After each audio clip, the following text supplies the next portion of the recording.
the people podcast of the DMV. It's not about you, it's not about me, it's about we, and God we trust. Sir Rod and Lady Z, PTP. Positive thinking people.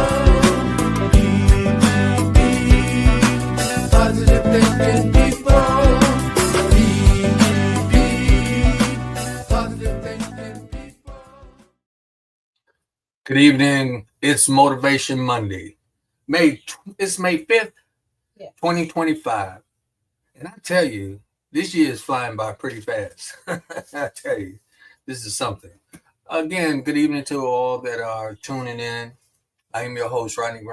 It is the People's Talk Show. I used to say the People's Talk Show podcast. But as we move forth in the future, you'll see why we just say talk show. So, greetings to everyone. I hope that everyone is feeling blessed and doing okay and hanging in there with everything that's going on that has transpired in the last 100 days. Because I tell you, there's been some changes in this country, but it is what it is. And I'm not going to say that they all bad, for real, because you know, some things will benefit us in the long run, but you know, I'm not even gonna go there. That's a whole nother topic. My topic today is knowing your position when a family member passes. Knowing your position when a family member passes. And I'm talking about somebody dying, somebody leaving this earth physically, and knowing your position. And I thought about this because so many people go through struggles trying to find out how to deal with situations when they lose a loved one, especially when there's money involved, property involved, merchandise involved, and then emotions involved. And a lot of times people don't know their position, or they don't respect their position, or they don't respect the position of other people. And that's something that I know that many of us whom have experienced losing a loved one had to deal with something like that. And so I have experienced it, and I'm sure that many other people have experienced it. And I'm not pointing any fingers at any particular person. So I don't want anyone to assume that I'm throwing shade on anybody in particular. If the shoe fit, wear it. That's what I say. Now, knowing that there are certain positions that transpire or in a lifetime, or that takes place in a lifetime, and they start from the hierarchy of the family. In most cases, they're grandparents. And I'm just going to start with the grandparents, because many times when they get into the great-grandparents, they are kind of like in the back. It starts with the grandparents, and many of them will be able to put things in order based on where we are today. And the reason why I'm saying that, because specifically, my grandfather was born in 1900. Okay. So that, again, plays a factor with me. And so when I think about my grandfather and my grandmother, I think about them and the time that they came in and how they lived and what they had to deal with and so forth and so on, and their struggles. And so a lot of you individuals who may be my age, over 50, 60, 70, even 80, can sit back and think about how things were then and what you had to go through and what was the process of you and knowing your position in the family. Many years ago, and I say many years ago, I can just say over 60 years ago, I knew my position. I knew when I walked into the room, I knew when adults were talking, I knew not to intervene. I knew if one of my aunts or uncles said something to me to correct me, I knew not to be disrespectful back to them. And this is knowing your position. And we knew back in the 60s, the 70s, I would say, maybe even the 80s, but more so the 60s and the 70s, and even in the 50s, we knew you do not talk back to your parents. You do not go in there and start to try to take control of the situation, especially if you're the youngest or you're next to the youngest.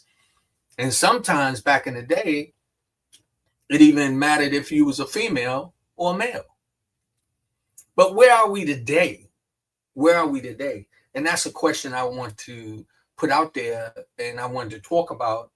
Where are we today? How many people have wills? How many people have written a will or had the experience using a will to navigate through the passing of a loved one?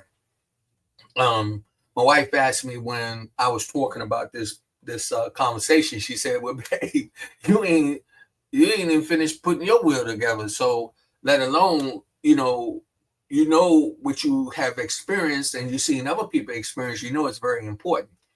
And so with that said, I'm gonna get on her later and say, "Yo, you ain't did yours either." But we started a while ago. We just didn't finish it. And now, in this day and time, especially with the things that I've seen other people experience and the things that I've experienced, I realize how important a will is. And talking about wills, let's talk about that for a minute. When wills are put together, a lot of times you'll find that individuals will talk to someone they trust or who they believe have their best interests. And when they do the wills, they'll say, "Okay, this is what I want and I trust you to follow my requests," right? And so a lot of people, when they write wills, they'll say, "Well, I want so and so to get this, I want so and so to get that, I want so and so to get this." Now, this is just my opinion. When individuals are writing wills, and I saw this take place some many years ago, where the will was written by one of the grandparents.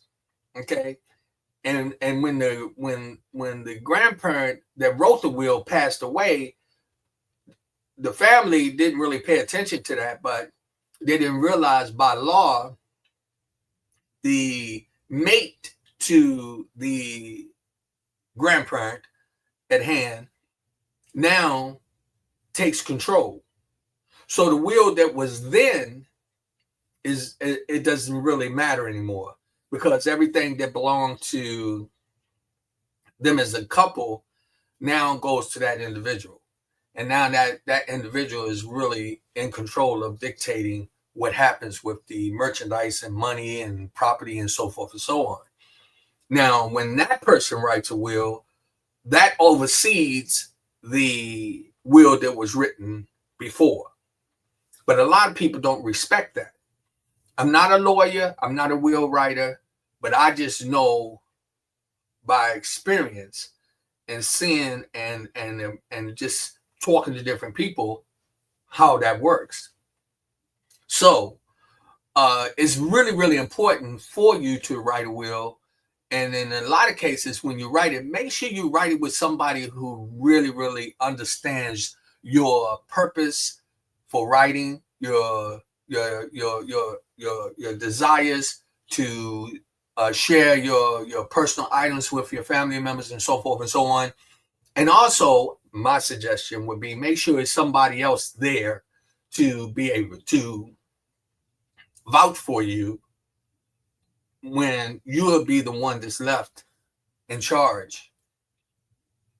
Because when it's just one person, especially if the person is elderly and they're getting old, you don't really know what goes on in the conversation when the will is being put together.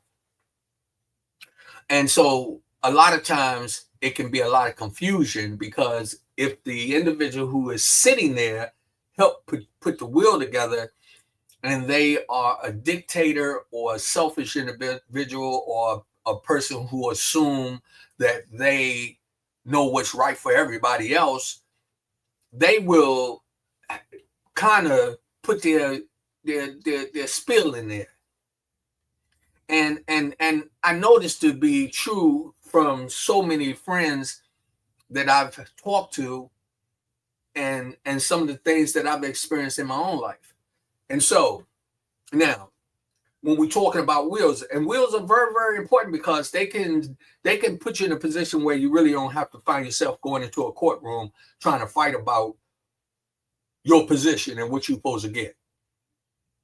Okay, so I don't want to stay on the wheels for a long period, but I want you to know that I truly think that a will is very, very important. And I'm gonna have a young lady on the show on the 12th, Linda Green, and she's the individual who probably will be talking about some things like that as well, the importance of a will, and she's an individual who can help in that area and a few other things that will help you move along and be comfortable as you live day by day. Now, let me get back to the will situation. Okay. Sometimes when wills are being written, the wills are being written by the individual whom is going to be the one that's going to talk about the will after the person is gone. And many times, if you don't have another person there to say, oh, that ain't right, that's not fair, don't do that, that's not good, we can end up with a lot of upset people. In many, many cases, that happens. That's when people are being selfish, when they're only thinking about themselves, and especially when it's a lot of property, money, personal items involved. These individuals are thinking in their mind, yo, I want this, that, this, that, this, that. Yo, mom, dad, Uncle Steve, Uncle Larry, Aunt Ellen, whoever it may be. You say, hey, I want to put this in the will. And you're the one that's right there by yourself saying, hey, this is what's up. Most cases, you can see that the individual whom you're dealing with is going to say, oh, okay, no problem. Go ahead and put it in there. Not thinking about your position. Are you really the one that should be right there doing that? Or should you be doing it by yourself? Okay, I want to move on to something else. We can go back to the wills a little later. Now, and one more thing before I even jump off that. A lot of times, people really don't pay attention to the wills when it comes to their emotions. So do the will matter? Do the will really matter? A lot of times people say, man, I don't care about no will. I bought that. I bought that for Uncle Jay. I bought that for my mother. I bought that for my father. And they decided they want to give it to somebody else. And that individual said, I don't care nothing about no will. I bought that. Problem. Because sometimes the will states exactly whom the individual who's passing or is going to pass, or they just want to be prepared, they've already picked out who they want to get certain things.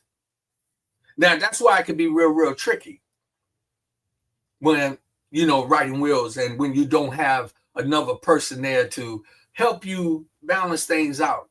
But let's go to something else. What happens with the money? I know a situation where some money was stashed in a house. And this was told to me. The money was stashed in the house. And one of the siblings knew the money was there. So after the parent passed away, transitioned, one of the siblings hauled tail over to the house, took the money, and said they ain't know nothing about it. When the rest of the siblings knew that the money was there, and they knew everybody who knew about the location of the money. But all of a sudden, the money disappeared. And sometimes in these situations, even with the will, we have individuals who do not care about nobody else's feelings. All they're interested in is what they can get for themselves. And as we go on in the program, I'll bring up some other topics and areas to talk about these things, because you have people that assume that they deserve it regardless of who you are or what your position is. That's what that's why I said what I said. I'm going to answer this. Faustine, I'm live, so they can hear you. Yes. No. Okay. I'm live. You want to join in? Yeah. Okay, let's go. Let's let them. So far you hear what I'm talking about. Yes, I do.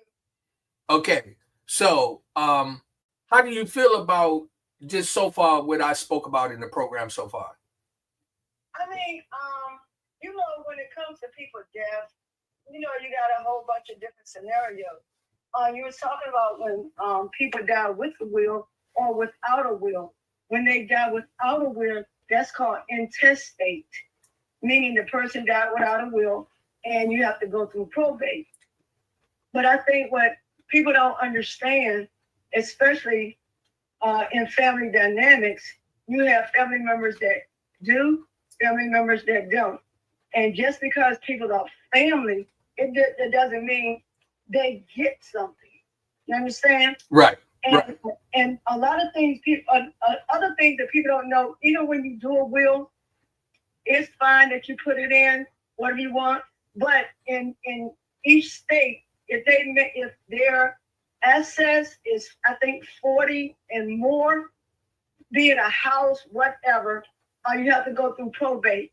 And in probate, you have to, first of all, you start off paying off all the people that they owe debt to. That's number one. And you have to go through a process, putting it through the papers and all of that stuff. And then after that's done, so many months, you pay out the family. But this is what people don't know. If you don't want to go through all of that, on your bank account, you could put a person name on it, and you don't have to go through probate with this. It's called a transfer upon death. And whatever person name, you can put it on your car. You can put it on your deed. And transfer upon death.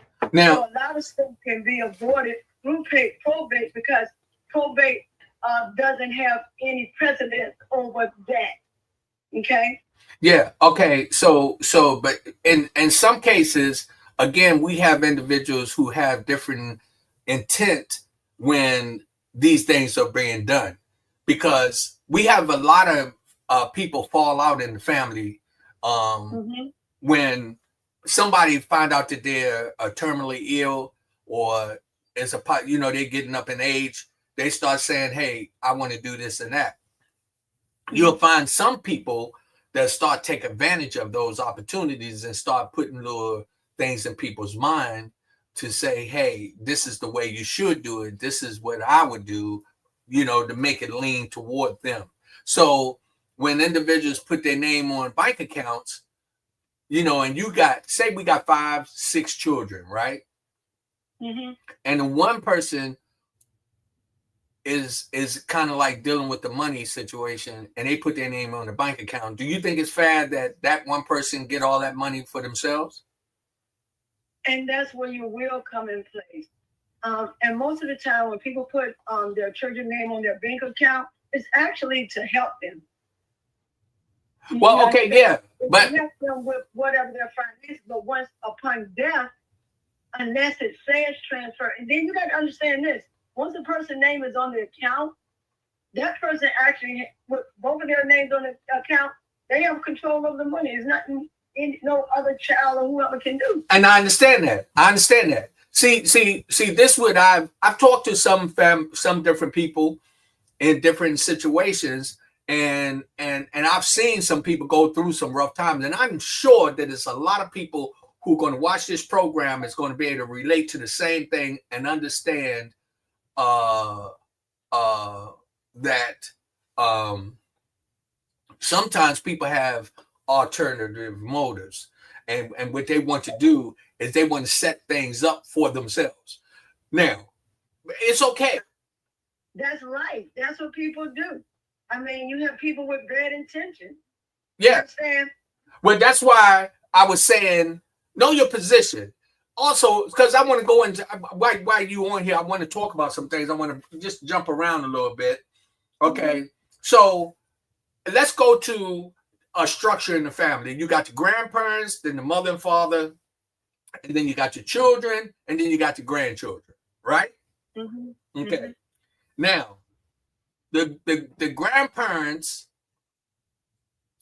have raised one of the grandchildren. Yeah. Okay. Them raised the grandchildren, and I'm talking more than one. Some of them it's 3, 4, 5 of them, right? Yeah. And they raise them, and they get raised with the children. Okay. Now, when the parents pass away, do you feel that the grandchildren are entitled to the same thing as the children? I'm gonna say this. I feel this. When a parent raises a grandchild, okay, that child feels like more like that's their parent. And I can understand that, been there. But nevertheless, you're not the parent child, okay? So I think that the actual children of that deceased person has precedent over the grandkid, but you can also give the grandkid something as well. Right. You know, unless they're causing problems in the family. Because for me, if you're causing a problem in the family, you're on drugs, you're any of that stuff, no, you wouldn't get anything. I don't care who you are. You can be a sibling. No, you're not getting anything unless they put it out there for you. But if you ain't done nothing for my mother, my father, you don't come around, you don't do anything, but you think just because they die, and that's why you have some people, and I'm not calling any race or anything, they die, they leave the money to the kid or dog. Yeah. Or some donated somewhere.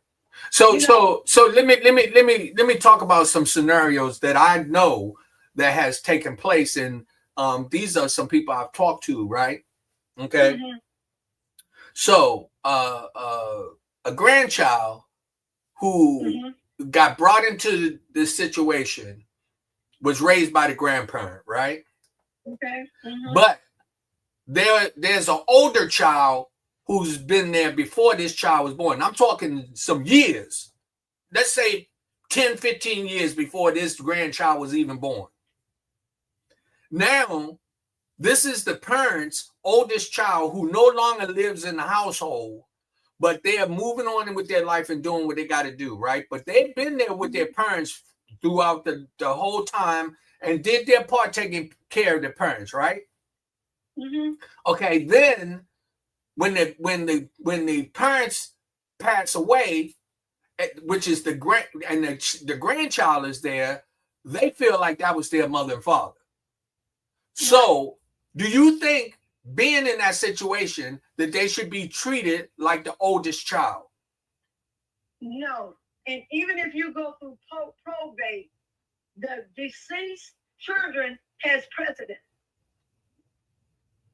over the grandchildren, regardless if they was raised by it, unless they adopted that child. If they adopted that child, they have the same rights as the actual child of that deceased parent. Now, okay, so when we talking about these things, that's why it's really important to have a will, to have it specifically say exactly what you wanted to do, and so, you know, a lot of cases you have grandchildren think that they have every right to talk and dictate what goes on with the parent, and don't care nothing about what the children say. Yeah. And a lot of times that's where you don't know your position. See, you got to know your position. As a grandchild, that's exactly what you are, a grandchild. You might have 5, 6, 7 children that grew up in the house without you. And they have experienced a whole different lifestyle with the mother and father. And then when they pass, the grandchild said, well, y'all was gone. Y'all moved out. I was here. Well, what about the time when the grandchild wasn't there? If that grandchild was helping your parent, taking them to the doctors or whatever, I think that grandchild should get something. And I do too. It's not about kicking them to the curb, but I think that what my point I want to make is this: show respect. Yeah. Show respect to your elders. Show respect to the technically this is the grandchild, then these are your aunts and uncles, right? Right. So show respect. Because guess what? Even if the child was adopted, that was not their mother and father. But they get the same right. But do they get the same attachment? No. Through law, if that grandparent adopted that child, let's say that her child or whoever was on drugs or whatever, they adopted that child, okay? That child has the same right as any of her children. But if that had not occurred and it's just a grandchild, you got a structure of precedent who goes the order of a thing, and her children takes that precedent, takes that order all across the board. Right. And it's divided between, if it's 5 of them, it's only divided between the 5. Right. Okay. And also, let me say this. Let's give another scenario. We get some grandchildren. We got 20 grandchildren, right? And 10 great-grandchildren. But only 1 or 2 was raised by the grandmother or grandfather, right? What about the other grandchildren? And that's kind of a hard thing to even talk on with the grandchildren. That's why you should create a trust. Okay? And all your stuff is set up under that trust and how it's supposed to be distributed to whomever. You can put anything in a trust. You can say, with my grandchildren, I'm going to set this much aside, but they are, number one, at least have a high school diploma, be a productive citizen working, and then they get this. Because you don't want to just work all your life and just give your money just to a family member because the family member, and they just blow it. You could have blown your own savings or whatever. Yeah. It's so many things you can do. You can also put your will up under your trust, and it dictates what's going on. You have a trustee over it. It's just so many ways you can go with any scenario. At the end of the day, a trust is for, I still have control while I'm in the grave. Okay? A will can be attested. Somebody can go and say, this shouldn't have went like this, blah, blah, blah. But sometimes in a will they put in, if anyone contests this, they only get $1. You can put whatever those are your will. That's what you want, upon your death, and you just structured it the way you want. And I heard you say about somebody sitting there and coercing maybe an elderly person, and maybe somebody should be sitting there. And that's another thing where you have to find, the confidence of that person, whether that person is like a sound mind, or maybe somebody coerced that person into putting certain things in a will. And then you also, even with your will, you can have witnesses if you like, but to me, at the end of the day, they're going to take it as that person. That's what they wanted to say. Yeah, to me, I think that when a will is being written, and once, and this is just my opinion, when a will is being written and there's only one person involved, I think that they should have a second person to be there to say, hey, everything was done fair. especially when you got it's 4, 5, 6, 7, 8 kids involved. See, when you just got, huh? I See, mean, nobody has to be involved. A person can pick the phone up, talk to a lawyer, and tell them what they want. that's not my argument. Or that's not what my point I want to make. The point I want to make is that we have some individuals who will put things in the mother, father, especially if they on their dying bed or they sick. They'll put little things in their mind, and then that's what to me I don't think is fair. Now let me say this: when my father passed away, I never forget. We went down to my father's apartment, and at the time my mother was my mother and father was divorced, and I supposedly was his only son. As far as I knew at that time, my mom said, "Yo, Rodney, you can go in there and take whatever you want." And to me, what I understood from my father, whether it was written or not, I wouldn't be the one to go in there and disrupt that, because that's not going to bring my father back. And what I'm not going to do is be greedy and take things that may mean more to another individual. See, we got people who want to move on possessions, items that they want to take and pull into their arena and say, "Oh, I got this now." Whether it be money, cars, houses, furniture, jewelry, whatever it may be. And a lot of times people don't, and I think families should talk about these things. My wife and I, we talked to each one of our kids. We haven't did it all collectively, but we have talked to our kids and let them know what our wishes are. And we've done it more than once, more than twice. So there's no confusion. And that's why I do say a will is important, but at the same time, it's for individuals to understand what your position is with a situation when somebody passed away. What about two brothers? Okay, you got two brothers, you got a son, right? You got 3 sons, 4 sons. And a brother passed away, and the brothers are close. I'm just making this up, okay?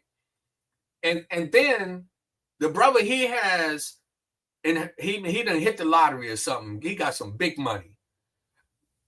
The sons come and say, "Well, that was my father," but they never did jack for him. Okay. Mm-hmm. What position do the brother play, and what position do the child play? Do you think that the child is entitled? Well, really, nobody's entitled to anybody's wealth. You know, at the end of the day, that's why I don't sit and wait for anybody to die to say, "Oh, I can get this, I can get that." Because at the end of the day, even like when my father died, and me and my sister and brothers, you understand? They was like, go ahead and do whatever you have to do. It's like, we get, we don't, you know? So it wasn't like that. Now, at the end of the day, like I said, nobody's entitled to, like, you have to get anything. And I think people don't understand that. Just because you're my child or my daughter or whatever, that doesn't mean that I'm going to give you anything. You got to see a relationship. Right. What's the relationship like? You got some people, I got a girlfriend now that work for hospice. You got to see, people treat their parents and waiting for them to die. It's very sad that people just sit and it's just the greed. If you get something, you get it. If you don't, you don't. I mean, come on. Now, that child may think that, well, that's my father, my mother, I should get. But at the end of the day, it's the wish of the person that passed. Regardless if they take the money and have it all burnt up, whatever. It's their money. They do what they like. And that's the thing about it. People look for people to die and like, what do I get? Like, oh my goodness. So, you know, I think if people come out of that mindset of a thing, you know, when my mother died, my grandmother raised us, and my grandfather. When he died, my mother got the car. He raised us all. And we could have said, well, why we didn't get it? We was here with them. Like, come on. We didn't do that kind of stuff. Well, that, you know, some people like, I got my own way. I'm content with where I am. If I get something, I get it. If I don't, I don't. The thing about it is not going to control me. So to me, I believe that when someone passes, don't make the money and the items the target. Don't make that. I think that you should focus on the family. I think that you should focus on each other and say, hey, because I'm going to move into another area. When you're mourning the loss of a parent or a child or someone, right? A lot of times, individuals, may they be grandchildren, children, brother, sister, cousin, or whatever, are thinking what about that statue that was in the room, right? You know what I'm saying? And here you are trying to manage the loss of your loved one. May it be your child, brother, sister, whoever. In the mourning process, this is when family should put all things aside, come together, and then manage to see who really needs that moral support. A lot of times it's not like that. The thing is that people have their eye on items, things, money, property, or whatever, and they forget about the family. They forget about the family structure. So, you know, for me, at the end of the day, I feel like this.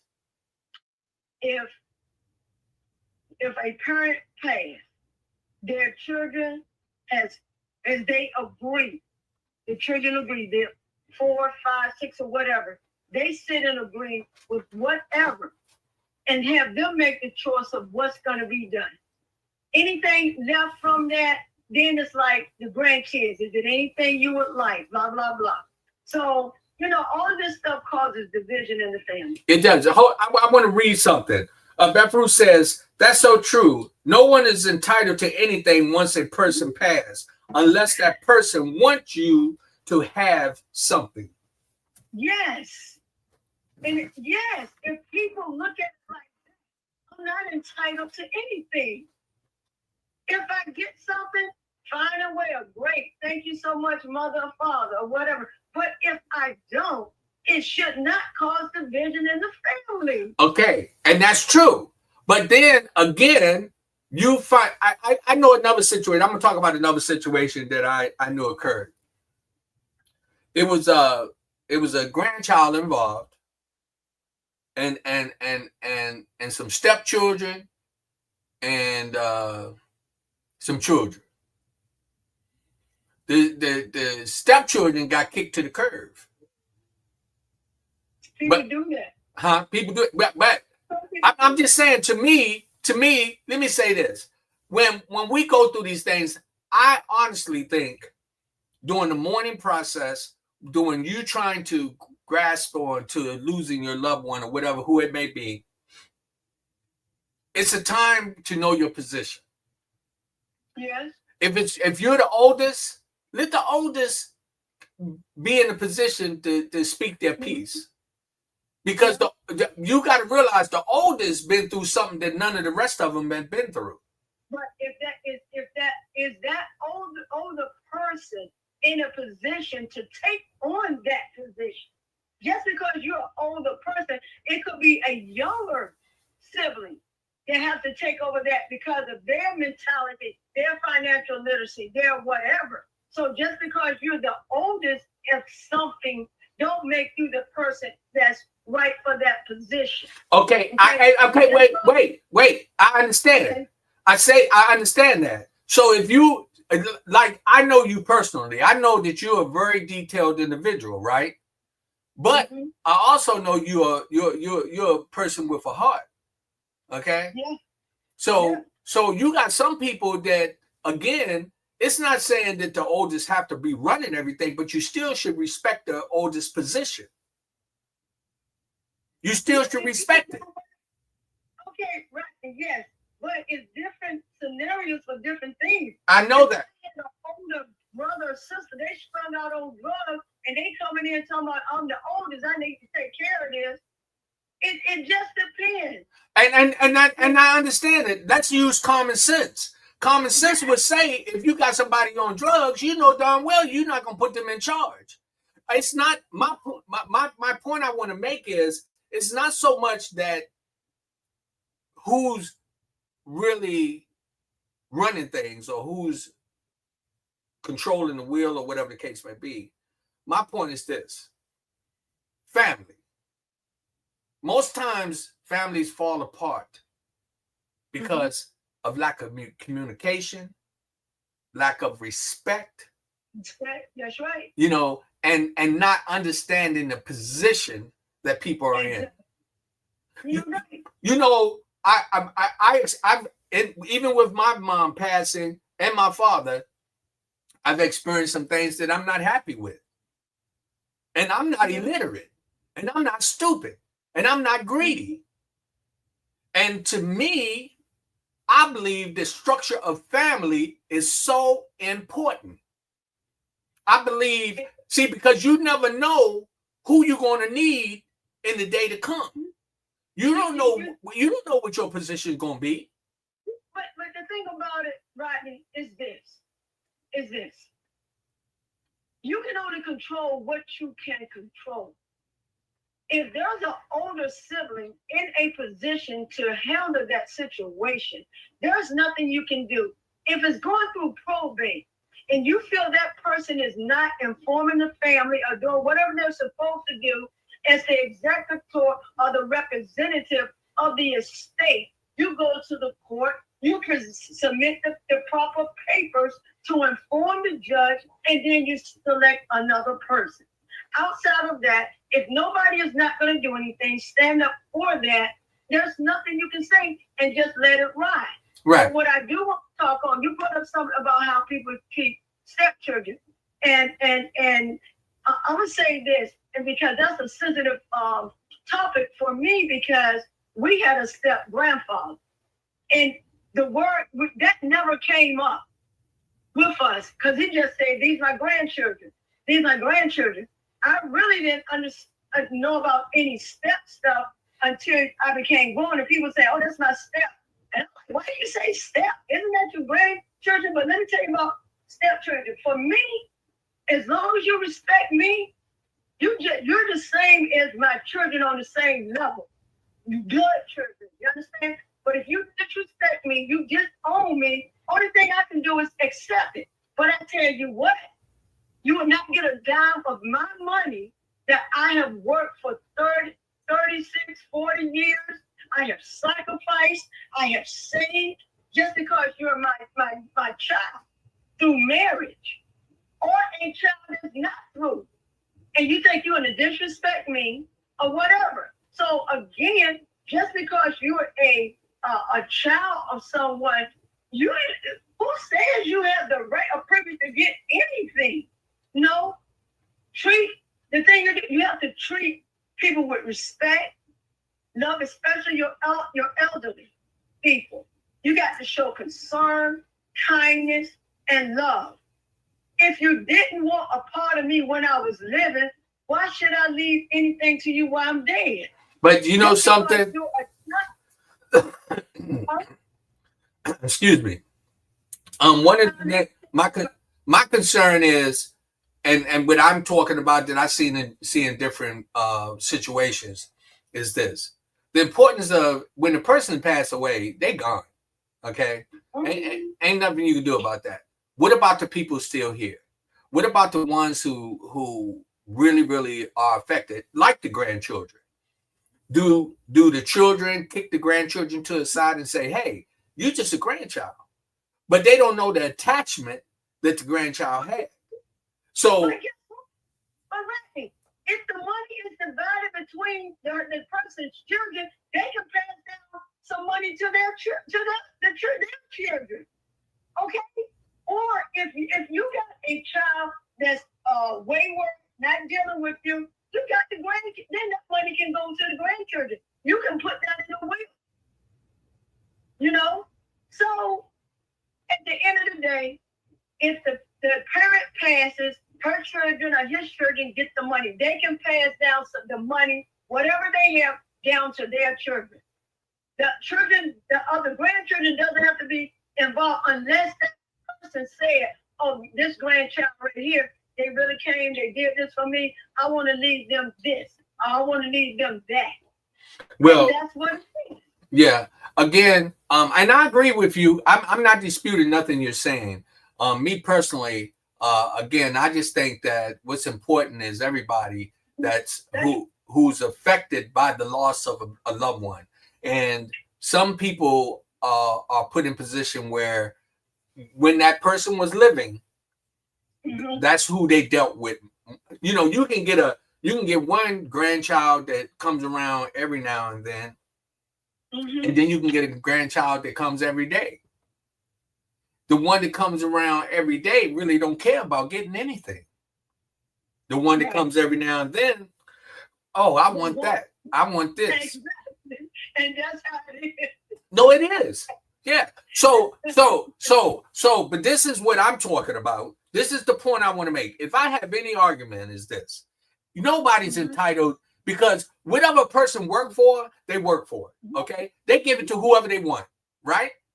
But this is me. This is me. I tell my children, I don't want you fighting over anything, and I don't want neither one of my children to become so overbearing that they forget about their brothers and sisters.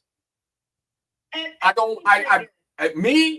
think that my children, I want them, don't worry about the possessions, worry about the emotional situation that somebody may be in because they lost a loved one. Because let me tell you, I've seen people who have almost just forgot how to function when they lost a loved one. And everybody's so worried about property and money and this and that, they're not looking at the person that needs help. You know, Rodney, it's like this. The word said that a good man leaves an inheritance to his children's children. And people think it's money. You know what that could be? Teaching the next generation financial literacy so they can build wealth. So that when somebody dies, their hands not sticking out. Oh, why I can't get this? Give me that lamp. Give me that. Because they're going to already have it. Because they have been taught financial literacy and they can set up their own wealth and they're not waiting for somebody to die to get something from them. You know? It's well, again, for many people, for many people who have to experience the passing of a loved one, me personally, I think that what's important is the love that you share among each other who's still here. I think that it's important for you to come together. I hope my wife don't mind me speaking on this, but I'm gonna ask her real quick. I want to speak on your mom. Is it okay? Let me tell you something. My mother-in-law was, she was the best at it. I don't care. I know everybody got somebody, but let me tell you what I mean when I say I adored this woman. What she did prior to her, and she knew she was sick longer than anybody else being aware of it, right? She started saying what she wanted done. And I'm gonna be honest, we had a couple of individuals that wasn't responsible enough to get money and put it in their hands. But what I saw my mother-in-law do, she put different people in position to say, now this is what you do and how you do it. No argument, no, it was nothing. When I tell you, that was an experience that I was just blown away, because the way that she set everything up, she made it so that their children show love for one another. That's what I saw. You know what? That's awesome. But you have people that do not set that up. Oh, I know. No, that's what. Yeah. I mean, I'm just saying, I experienced it, and this is why I saw how unique it was. And this is when let me say this. And I'm proud. Man, when I say I am proud to be a part of that family. The way that they dealt with my mother-in-law passing, nobody argued over. I was in there. And you know what? That's what I was trying to say, right? I'm talking about my sisters and my brother when my father passed. Yeah. There was no arguing among us. It was like, oh, go ahead, you take care of it, because we already know how your mind is set. You're going to do what needs to be done. You're going to do the paperwork. You're going to do this. Whatever I said, they did. But did you communicate with them? Of course, through emails. From me, I set up a spreadsheet. I gave them all the information on my father. I showed them everything. And whatever documents they needed to sign, I sent it to them, got it back, let them know where we are, let them know what was in the account, to let them know what they would get at the end after everything was done. But at the end of the day, like I said, with my brothers and my sister, everything with them, no problem. They didn't cause me no stress. And hopefully in a couple of months, we'll be done with probate.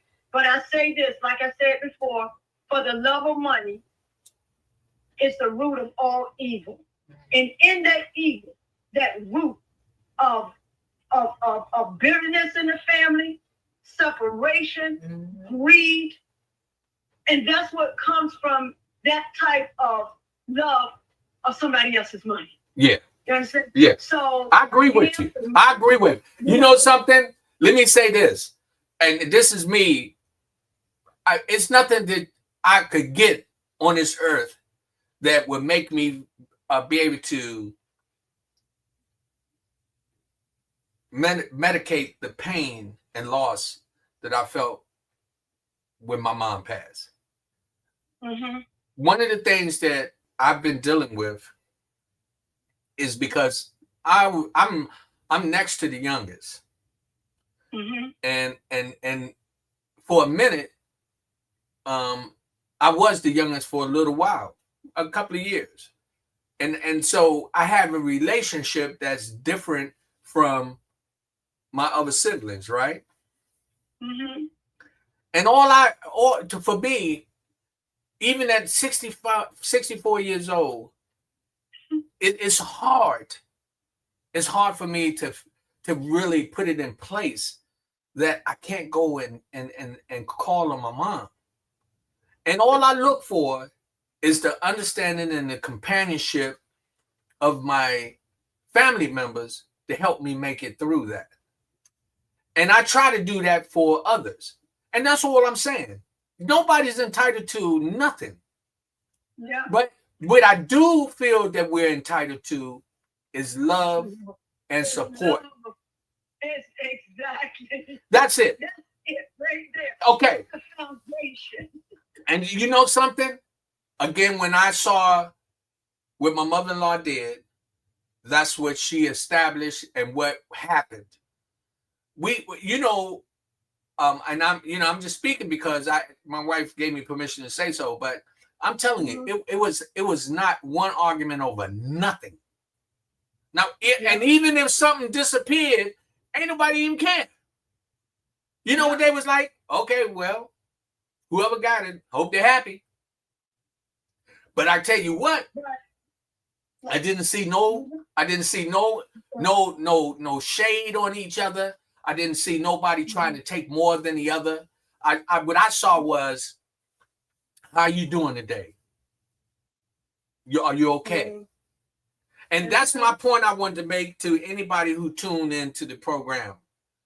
Don't let the items, don't let the money, don't let the positions that you set yourself in dictate the destruction of the family. Because the family is all you got. And a lot of us will get to a point where we'll start saying, well, I deserve this and I'm supposed to have this. But who are you? What about the other person who was really there? The person who, when they was hungry, they made sure that they ate. The person who was there many times when they was crying and nobody was there to help them.